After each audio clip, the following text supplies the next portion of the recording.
How to fix the sound issue in the Windows laptop? So for that, you just click on window icon, then go to the setting, then you will get a system setting, then go to the sound, and post that you can see here, this is the mute.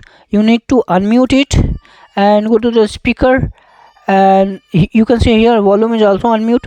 You just unmute it. Now you can check your system is sound is working fine. Thank you for watching this video.